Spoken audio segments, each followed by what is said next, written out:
Burnout is so damn hard to go through. I used to be permanently exhausted, and I couldn't get out of bed for long periods of time. Everything felt like too much, even basic things like keeping myself fed and going to the bathroom. It was like in those mobile games where every action requires energy, and mine was completely empty, so I couldn't do anything except watch my comfort shows. It's crazy to think that not too long ago, my life was on a completely different trajectory. So how did I get here? Hi, I'm Doomy, I'm AuDHD, and I'm trying to recover from burnout and find my way in life. If you're neurodivergent and you're learning to navigate a world that wasn't built for your brain, you are not alone. In this video, I will talk about how I discovered that I was AuDHD and about my journey with burnout, in the hopes that you can feel less alone with your struggles if you're going through something similar. And honestly, this helps me feel less alone with mine too. Let me start with the beginning. Growing up, I was labeled as aloof, head in the clouds, and too shy. I didn't know how to start conversations with others. I didn't know what was okay to say or not to say. And generally, it was as many other autistic folks describe it. It seemed like everyone else had a manual to understand interacting with others, and I was missing mine. I was also super inhibited around other people.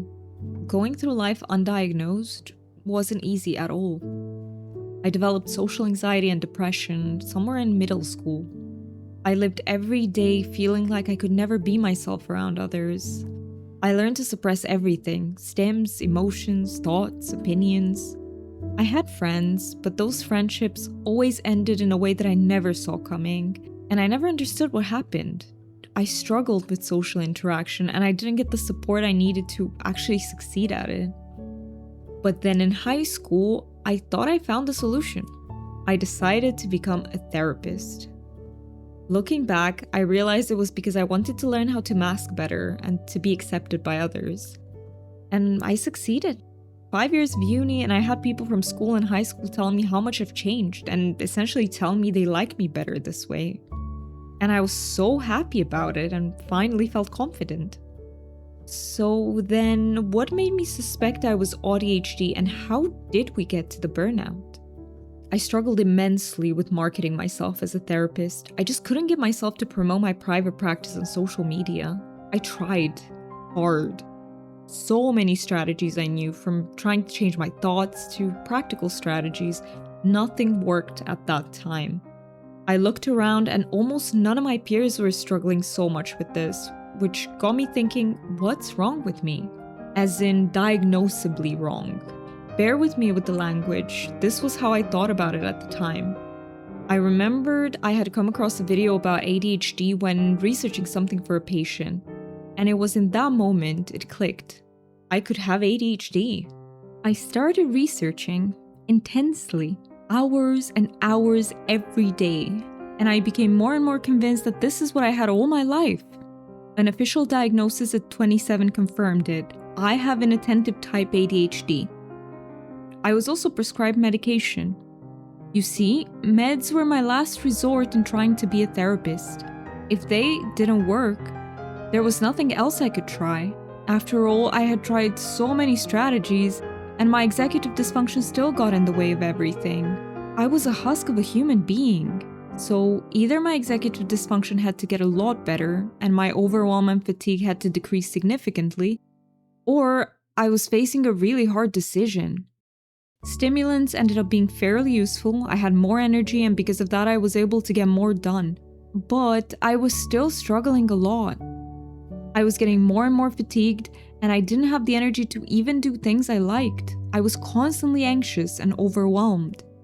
So I concluded that being a therapist is just inherently too draining for my brain, which was absolutely devastating. The path I was so sure of in life had to change. But at the point at which I decided to quit, I was already in burnout. What about the autism though? Well, I will tell you right away, I never got officially diagnosed with autism. But after researching it for hundreds of hours, I realized I have so many traits, which I won't go over for the purpose of this video. I was actually playing devil's advocate with myself at all times, being like, you can't be autistic, you don't struggle enough with social interaction, you don't stim, you are not that sensitive to stimuli. But no matter how strong my imposter syndrome would get activated, the deeper I dug, the more I realized I actually did do all of those things.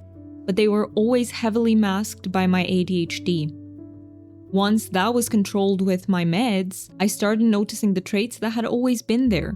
And besides all of these, one thing made me strongly feel like this can't be just ADHD.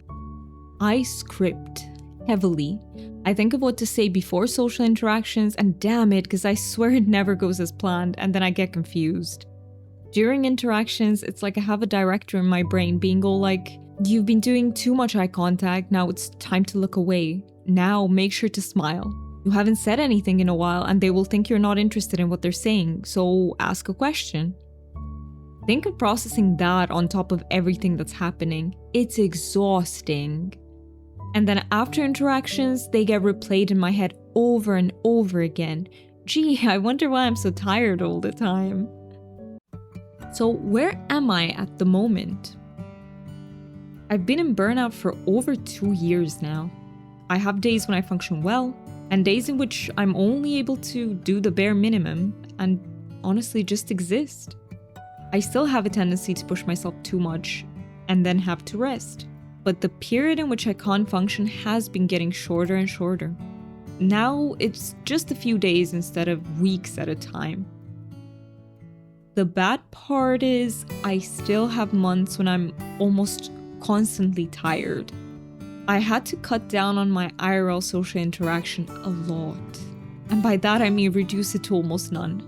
That came with so much guilt that I'm not there for the people in my life. But the truth is, I need to do this in order to recover. And I don't regret this decision because it's making a huge difference at the moment. I'm able to stream fairly consistently. And because of that, I still get to interact and genuinely connect with other neurodivergent folks and with neurotypical people as well. I'm in therapy, which is helping me a lot with allowing myself to feel emotions as they come, instead of just overanalyzing them. I'm genuinely enjoying discovering who I am and unmasking when it feels safe to do so. And I'm just on this journey to rebuild my life in a way that's friendly to my brain so I can finally get out of burnout. My dream is to one day be a full-time content creator and streamer. I'm planning to make more videos like this one, talking about neurodivergence, what works for me and what doesn't, and hopefully that resonates with you and you can be a part of this journey. Would love to hear about your experiences with burnout and just with being neurodivergent in general, if you want to share, of course. Before you go, I want to tell you about a charity stream I'm doing. On the 25th and 26th of July, we'll be raising money for ASAN, which stands for Autistic Self-Advocacy Network. It's an organization run by autistic people. Their motto is "Nothing about us without us." If you can financially support, that would be tremendous help. But there are other ways of supporting too, like telling a friend about it, which really makes a huge difference.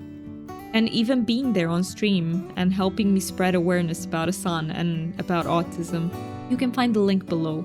Thank you so much for watching, and I hope you have a wonderful rest of your day.